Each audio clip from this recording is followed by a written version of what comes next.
About purpose, inspired action, and taking responsibility. This is a big topic right now.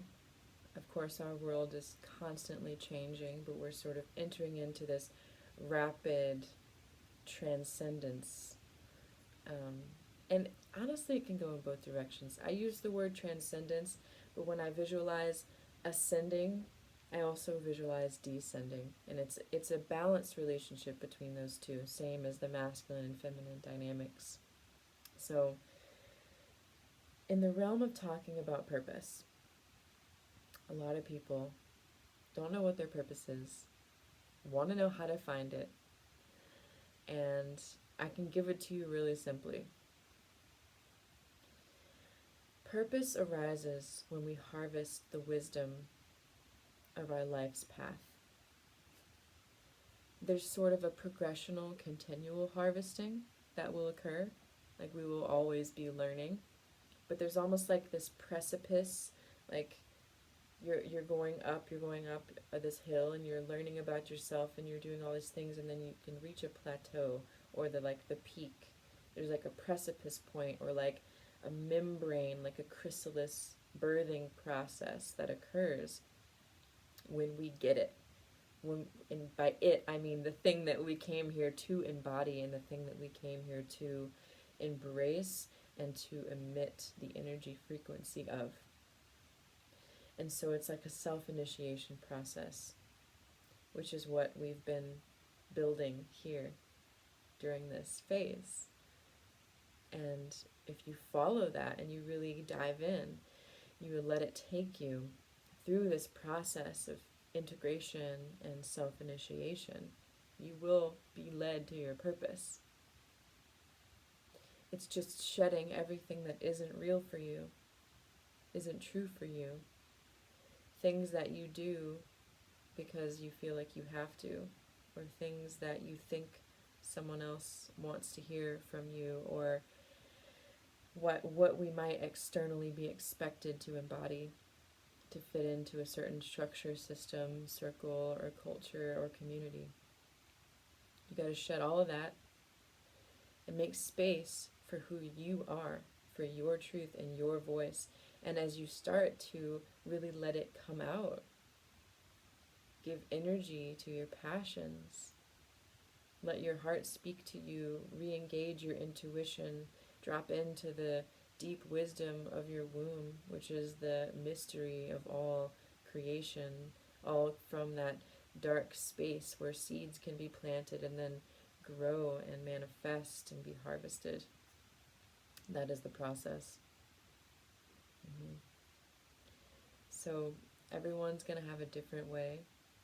Everyone's going to have different things that work for them and don't work for them. And so the reason that I can't really give you an equation of how to find your purpose, like A plus B, is because I don't know what that looks like for you.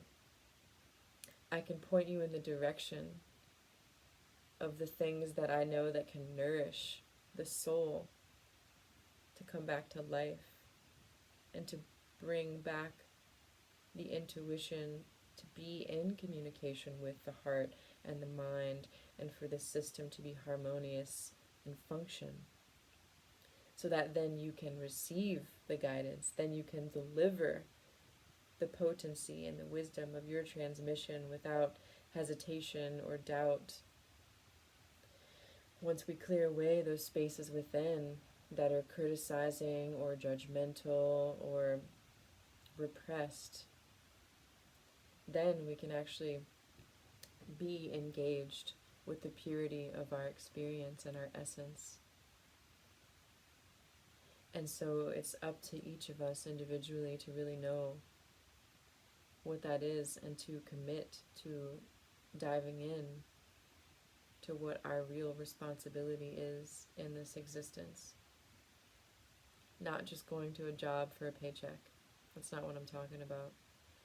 I'm talking about the thing that lights your fire, moves you, your heart just moving you forward, and just creating this momentum from this passion and this just incredible, like, eye-opening, visceral experience. That's what I'm talking about. And paradoxically, it's available in any moment. And it's also so elusive for so many people because there are systems in place to keep us distracted and distorted and disassociated. There's many ways that we can evade and dodge and numb. It is courageous to move forward in that path of self-discovery, to prioritize your experience of self-love and nourishment and dedication and focus,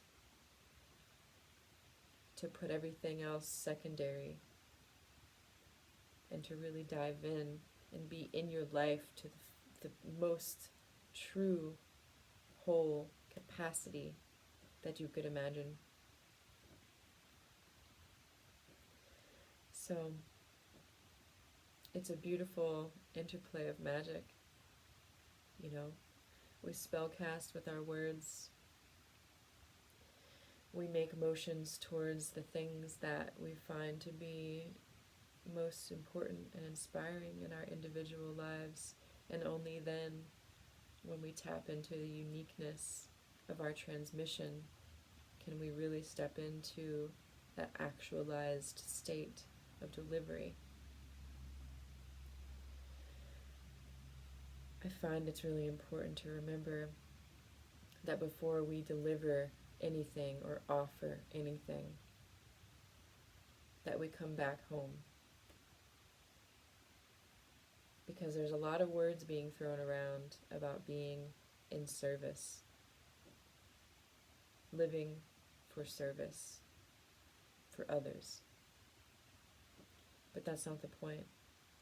Your service will come as a byproduct of the cultivation that you create with yourself.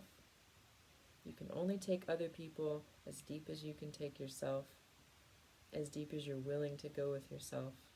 Whatever offering that you're here to bring to this reality and to carry forward as an act of service will only come in through its pure, true form if you first give it to yourself. And then you know how to deliver it to others. And there's no hesitation. Because you've initiated yourself, you're confident, you know exactly what it takes, you know exactly how to get there. The delivery is easy. Because you know who you are. There's no more self-abandonment. There's no more being at odds with what you want and need and what you do and say. It's just aligned, it's balanced, it's real, it's authentic, unedited, with compassion and empathy, grounded in your boundary.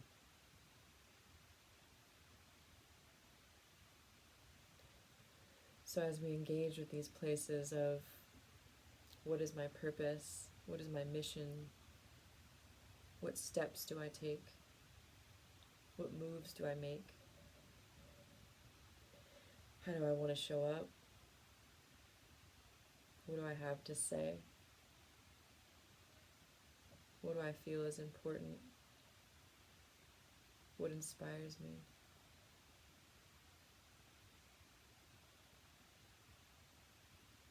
Chances are that there's some steps to be taken before we can be in that channeled essence of uninhibited transmission. So, I encourage you to take the steps required to really dive in. I encourage you to do some deeper self-excavation.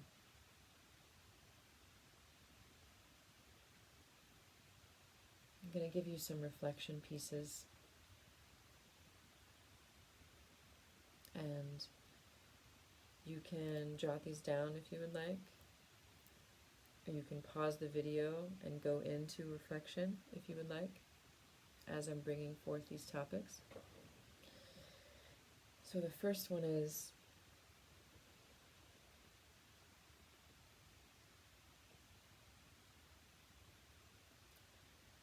what is it that makes me feel most alive?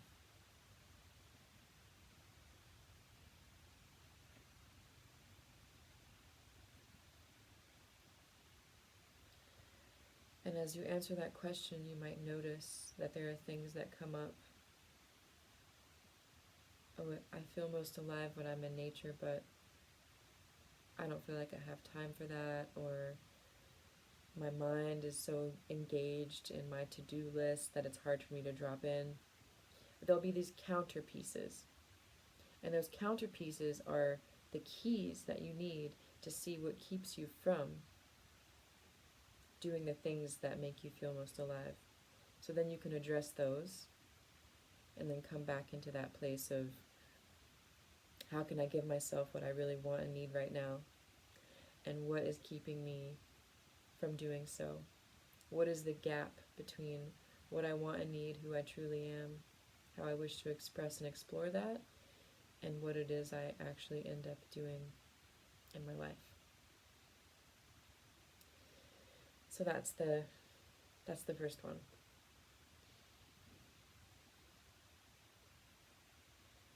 The second one is,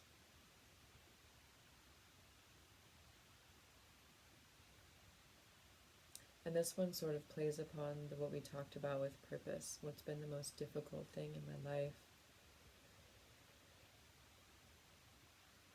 The second one is, how can I integrate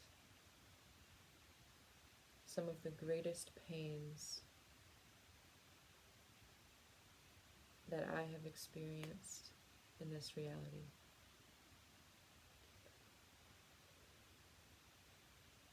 So when you explore this one, you might come to a place of recognizing that there's a lot more space holding that can be maintained in our existence. Oftentimes we have an experience, and then we have another experience, and another experience, and another experience, and we have this condensed version of this quickened pace of life. And there's something really beautiful to be learned from our natural environment and the other beings and the creatures and the nature that is around us. And so I'll share a short little drop of wisdom that I got yesterday from a sea turtle. I watched this turtle for like 2 hours, and what she would do is she would take a deep breath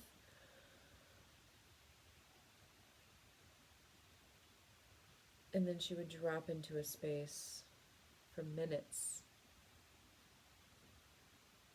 and then she would open her eyes, take another breath, and then drop back into a space,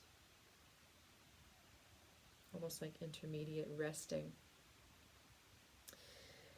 And what I recognized was that this is her breathing pattern in the ocean.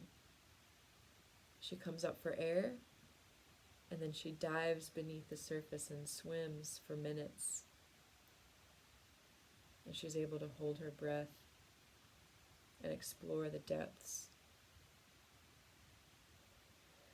And then she slowly surfaces again, takes a breath, goes into the depths.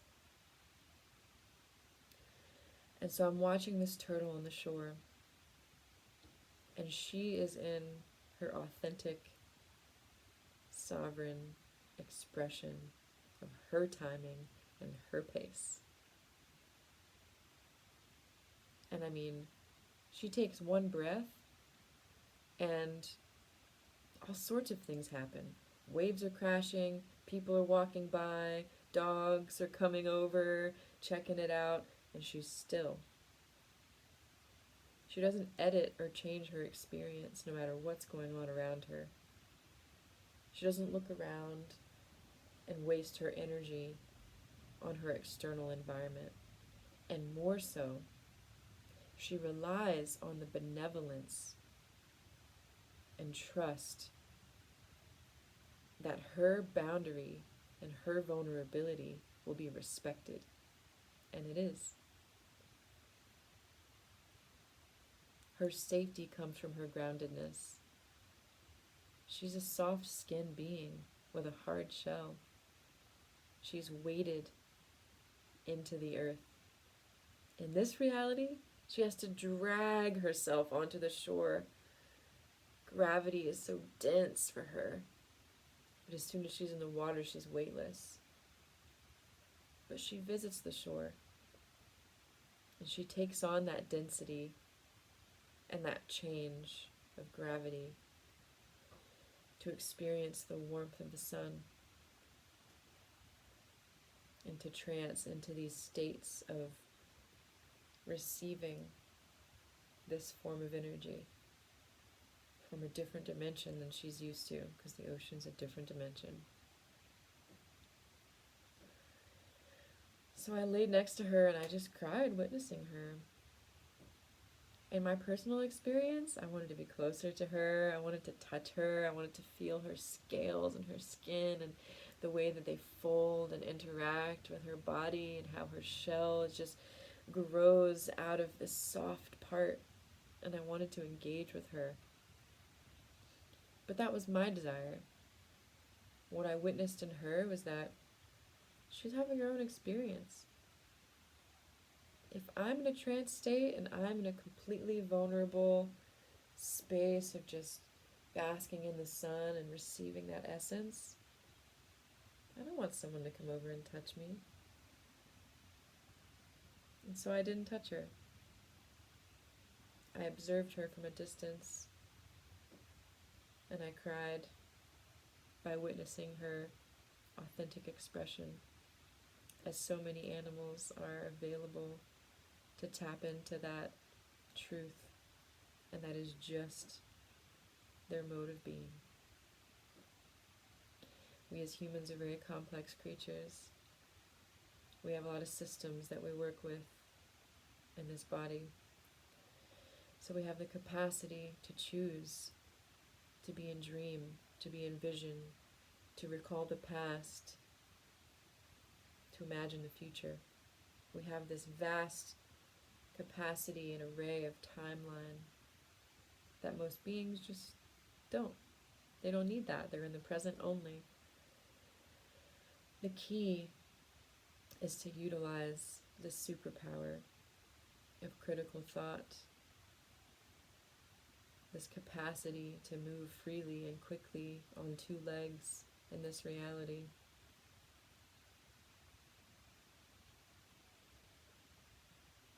To be informed by what is real and true, to create stories that inspire us, to do things with meaning, to not get caught up in the distortion of limitation and expectation, whether it's coming from inward or outward. We get to shed it and embrace and embody what is truly our creative expression. The thing that just lifts us off of our feet, that just moves us in this incredible dance that's responding to our reality all of the time. And it's a flow state. That flow state is the feminine principle. And that motivation, that passion, that inspired action, that's the masculine energy. Bringing those together to support each other in an incredible union of allyship inside of yourself.